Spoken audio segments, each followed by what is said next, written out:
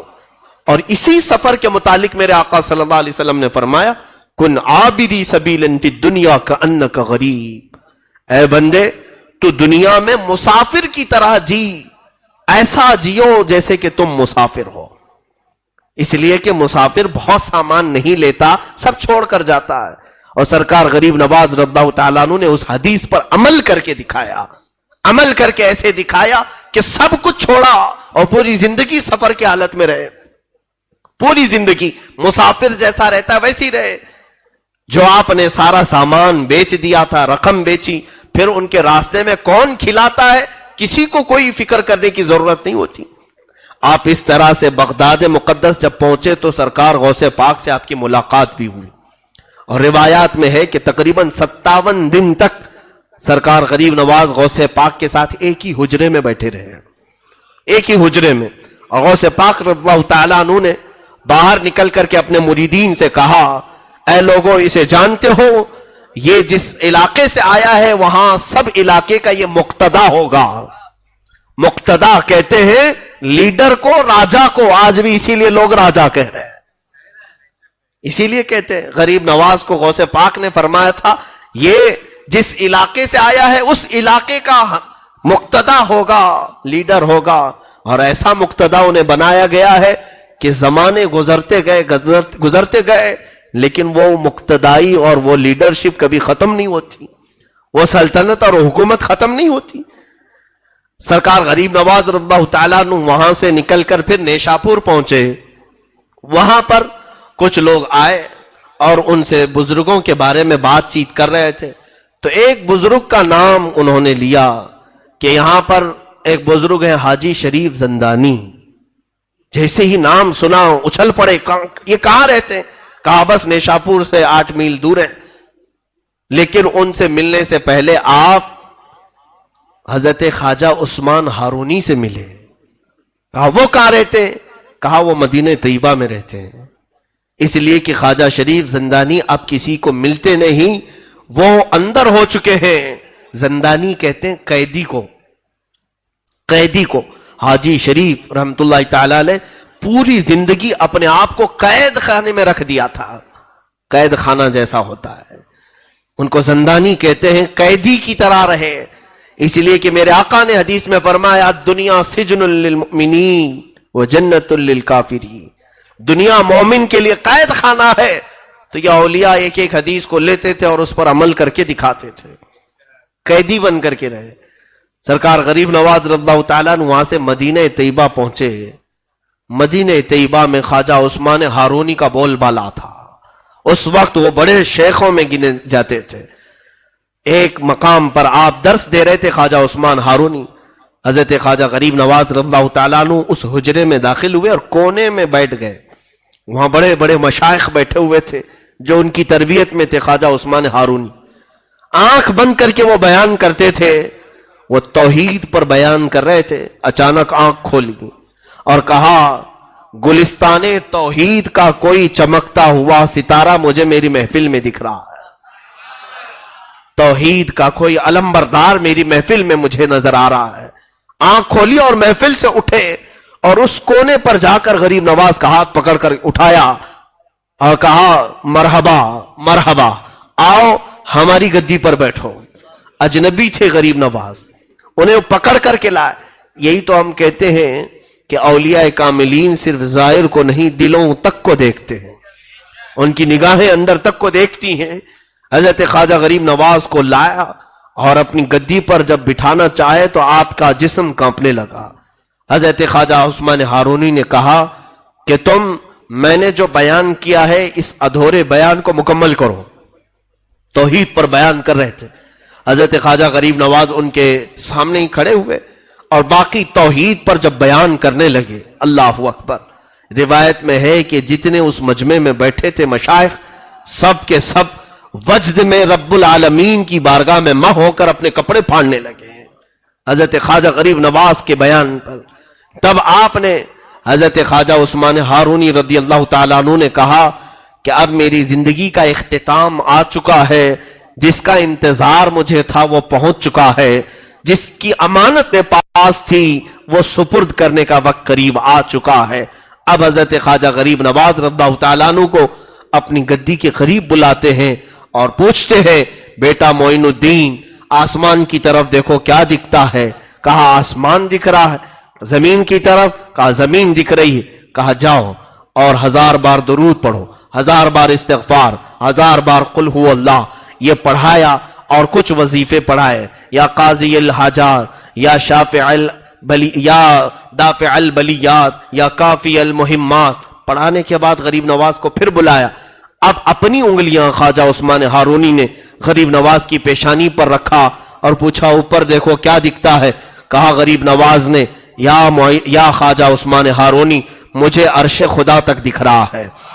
پہلا، دوسرا، تیسرا، چوتھا، پانچواں، چھٹا، ساتواں آسمان اور سدرۃ المنتہا، عرش خدا نظر آ رہا ہے۔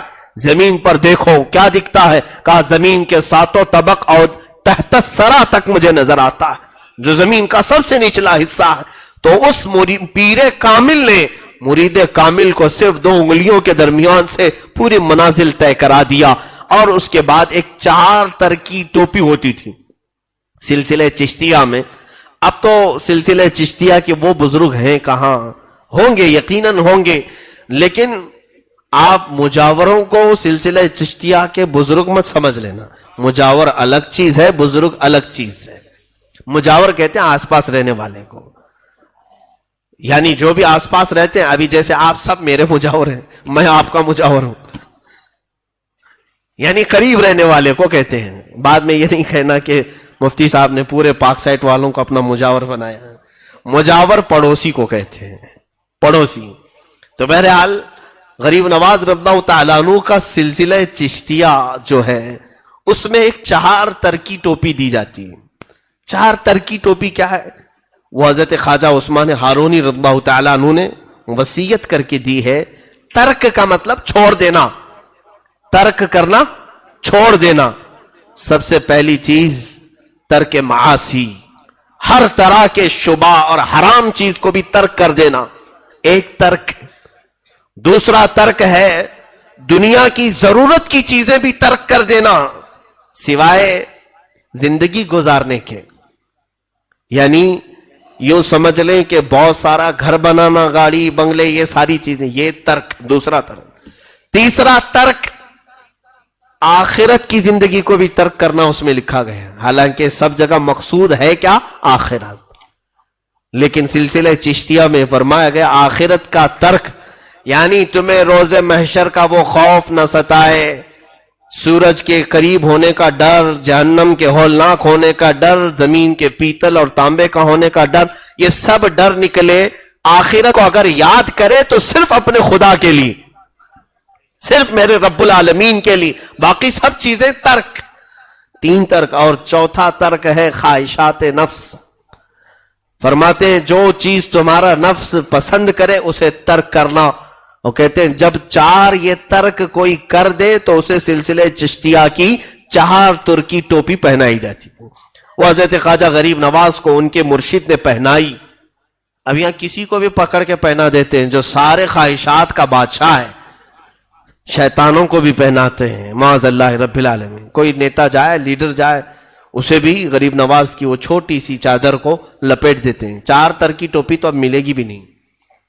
اس ٹوپی کا کمال بہت ہی عجیب ہے کہ مشائخ نے لکھا ہے کہ وہ 4 تر کی ٹوپی پہننے والا سلسلہ چشتیہ میں قبرستانوں کے پاس سے گزرتا تھا تو قبروں والے اٹھ کر بیٹھ جائیں اور قبروں کے حالات وہ دیکھ لیتا، جس کو یہ ٹوپی پہنائی گئی 4 تر کی ٹوپی۔ اس لیے کہ جب اس نے دنیا کو سب ترک کیا تب یہ ٹوپی اسے دستیاب ہو۔ یہ خرقہ خلافت ہے۔ بہرحال حضرت خواجہ غریب نواز رضی اللہ تعالیٰ عنہ مدینہ طیبہ میں اپنے شیخ، اپنے مرشد کی بارگاہ میں 2.5 سال تک رہے۔ آپ کے مرشد گرامی جب وفات پا چکے تو اس کے بعد حضور اکرم صلی اللہ تعالیٰ علیہ وسلم کے دربار سے اتنا لگاؤ تھا کہ روزانہ غریب نواز میرے آقا صلی اللہ تعالیٰ علیہ وسلم کے حاضری فرماتے اور دیدار فرماتے تھے، روز دیدار کرتے۔ وہ کیوں نہ دیدار کرے؟ ان کے وہ دادا بھی ہیں، ان کے وہ نانا بھی ہیں۔ سرکار دو عالم صلی اللہ تعالی علیہ وسلم کی اس عطا پر وہ خوش تھے مدینے میں۔ اچانک ایک دن حضور اکرم صلی اللہ تعالی علیہ وسلم کی زیارت میں مشغول تھے، رسول کریم صلی اللہ تعالی علیہ وسلم کا حکم آیا، معین الدین تمہیں مدینہ چھوڑنا ہوگا۔ بے اختیار رونے لگے، زارو قطار رونے لگے۔ کہا یا رسول اللہ مجھ سے خطا ہو گئی، مجھ سے کوئی گناہ ہو گیا۔ کہا نہ، خطا نہیں، بلکہ میری خوشبو تمہیں ہند تک پہنچانا ہوگا۔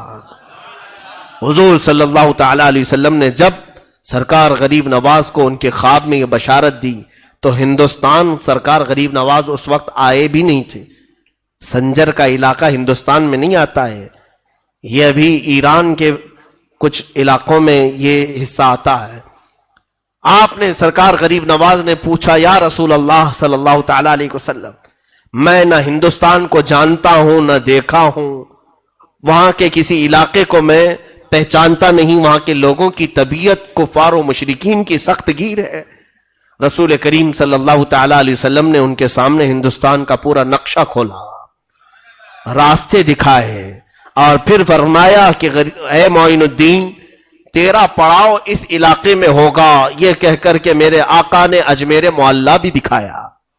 اسی لیے اعلیٰ حضرت فاضل بریلوی رحمت اللہ علیہ نے کتاب میں لکھا کہ دنیا میں کچھ وہ جگہ ہیں جہاں پر دعا رد نہیں ہوتی، ان میں سے ایک جگہ اجمیر مقدس بھی ہے۔ کیوں؟ اس لیے کہ اجمیر لوگوں کا بنایا نہیں، غریب نواز کو میرے مصطفیٰ نے اشارہ کر کے بتایا ہے، تو جس طرف میرے آقا کا اشارہ جائے وہ دعاؤں کی قبولیت کی جگہ ہے۔ اجمیر معلیٰ کی طرف میرے آقا نے اشارہ کر کے بتایا کہ یہ تمہارے پڑاؤ، یہ تمہارے ٹھہرنے کی جگہ ہے۔ اب بس یہ اللہ والوں کی بات ہی ایسی ہے کہ اللہ اس کے رسول کے حکم کے آگے یہ سر خم تسلیم کرتے ہیں، سر جھکا لیا اور صبح اٹھتے ہی سفر کے لیے روانہ ہوئے۔ اب سفر پر جب چلے تو پھر یہ کافی لمبا سفر تھا، کئی مشائخ کی بارگاہ میں عبادات اور ریاضات کرتے ہوئے حضرت داتا گنج بخش ہجویری رضی اللہ تعالیٰ لاہور آئے، وہاں پر آپ نے چلہ فرمایا، اور وہاں سے کچھ فقیر آپ کے ساتھ ہوئے، ان فقیروں کے ساتھ ہندوستان کی سرزمین کا سفر آپ نے فرمایا۔ یہ وہ دور تھا جب یہاں پر راجے مہاراجے ہندوؤں کے اور بھی کئی علاقے کے کئی طرح کے مذہب والے یہاں پر جی رہے تھے، اور ان کی تانا شاہی، بادشاہی، ہر طرح کے ظلم و ستم کی کہانیاں بھی بڑی دراز ہیں۔ اس زمانے میں کئی مسلمان بادشاہوں نے یہاں پر حملے بھی کیے اور پھر کچھ علاقے فتح بھی کیے اور کچھ جگہ اسلام کا پرچم لہرایا بھی۔ یہ وہ زمانہ تھا جب شہاب الدین غوری نام کا بادشاہ ہندوستان آتا اور یہاں کے راجوں سے لڑائی کرتا اور واپس شکست کھا کر کے جاتا تھا۔ کئی حملوں میں ایک وقت یہ آیا کہ 1,00,000 کی فوج لے کر کے وہ آیا، لیکن پھر بھی شکست کھا کر ہار کر واپس جا رہا تھا، اور اس وقت دلی کی سرزمین سے وہ نکل کر کے افغانستان کی طرف جا رہا تھا شہاب الدین غوری۔